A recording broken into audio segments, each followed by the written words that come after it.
Ang matataas na dipterocarp na puno inaabot ng 50 hanggang 80 taon bago maging matayog. Ito ang mga punong kadalasang pinipili ng mga tariktik na ginagawang nesting site.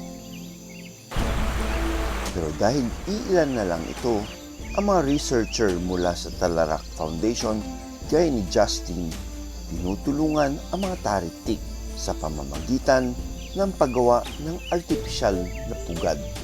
Ito yung mga artificial nest box na kinabit nila for the Visayan Tariktik hornbills.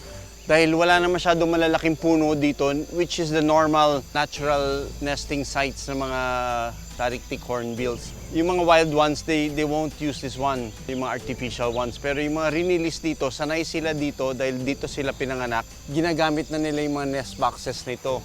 Successful itong paggamit nila ng mga nest boxes na ito. Made of natural materials.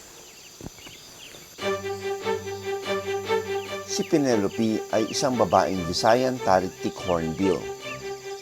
Dati siyang inaalagaan ng Talarak Foundation Incorporated, captive born o sa pasilidad pinanganak si Penelope.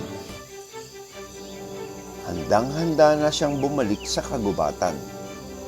Kaya pinakawalan siya noong June 2021 sa Danapa Nature Reserve.